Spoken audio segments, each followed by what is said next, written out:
Stocks closed at session highs. Oil rose. The next president will inherit an economy at a crossroads. As for which candidate is most qualified, economist Ben Stein doesn't think Donald Trump has a solid grasp on the way the economy works.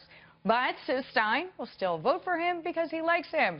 In an interview with The Guardian, Stein said, quote, "I don't think Trump knows a GD thing about economics. He is not a great businessman. He inherited a great deal of money. He did successful real estate deals. He is not a great businessman at all, in no way." Ben Stein is with me now. All right, Ben, at the very least, we can say you do not mince words. Glad to have you here.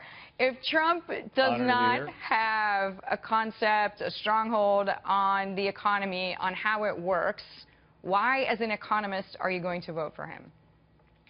Well, I vote for people based on many things. I think he's much better on national defense. He said he's going to greatly raise spending on national defense. I think that's extremely important. He has a very confident, proud attitude about being an American. I think that's extremely important. I think the main reason I feel like I'm going to vote for him is because he has all these thugs and gangsters demonstrating at his rallies and trying to intimidate him and intimidate the people who support him. That's not democracy. That's not America. I don't think we should be swayed by a bunch of gangsters throwing rocks at policemen's horses.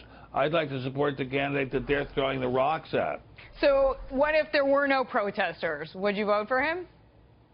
I'm not sure. If he were greeted in a respectful way, maybe yes, maybe no. I went to law school with Hillary Clinton, and I like her perfectly fine, although she's running this nauseatingly cloying series of commercials here in California, which features a little baby Hispanic girl crying and running to Hillary for reassurance that her parents aren't going to be Yeah, but she's spending $1 million there because she may get scooped by Sanders. Well, she may be, but the idea of Hillary presenting herself as a caring mother is a bad joke. So and it's silly. It's just a ridiculous joke. But I think Hillary is experienced. I think she knows quite a lot. I don't like the way she's behaved in many instances. But I don't think she's going. I think she will be a third term of Obama, if I may say so. And by the way, why is nobody asking this question? If the Democrats have all these great ideas about how to fix America and how to fix the economy, why haven't they done them yet? They've had 8 years. Why haven't they done them yet? So I want to ask you, Ben, as far as economic advisors, if Donald Trump, so you're planning to vote for Donald Trump, but if you say that's one area where he needs support, is there somebody that he could name as an economic advisor where you'd say, you know what, that's going to work out pretty nicely for everybody? Well, I mean, the ones I know and respect are pretty darn old by now, but I think that, first of all, the smartest man in the world at this point is, by far, Warren Buffett. He's a Democrat, but he's a patriot, and I think he would give Mr. Trump very good advice. He is not an economist either, by the way. He's a very, very, very successful businessman. Greenspan, he's quite old by now, but I think he would give good advice. There's a very elderly economist named Paul McCracken. I'm not sure he's still with us. He may not be able to give good advice if he's not still with us, unless we use a medium at a seance. But we have a great shortage of good Republican economists. That's unfortunate. The virus of supply side has infected a great many on the Republican side. Well, Ben, be careful. Your name might get tossed in the hat. We might just write it in, you know. I wanted to ask you, though. Well, go ahead, toss it in. Toss it in. All right. Make sure that gets escalated. You mentioned... I already have an apartment in Washington, so I could go there anytime. Okay. Good to know. Now, you mentioned, because earlier we were talking about Donald Trump and his comments, his concerns about the judge that is hearing the Trump University case. You told me you have an opinion on this, and I want to know what it is. I have a very strong opinion.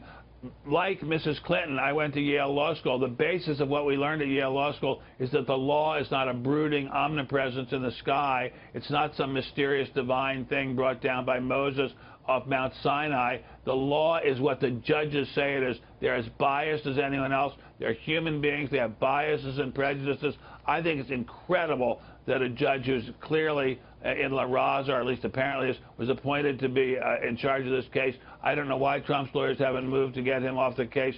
That is a big question, Ben. Can control the judges. It is a big question.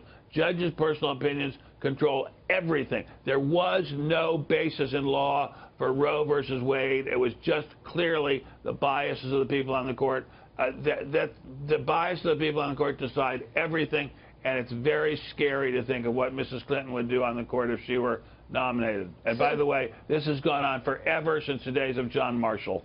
So, Ben, let me ask you before I let you go, what do you think of fellow Republicans saying then, given your opinion, that Donald Trump is wrong, and some even saying he should apologize? Well, I think that person is mistaken, and I'm sure he or she is a fine human being, but clearly doesn't know much about how judges make law. I mean, judges make law based largely on what they had for breakfast that day, how they like the looks of the counsel, and in very large measure their political philosophies. It's a very personal thing. Lawyers are not immune to being human beings, and neither are judges.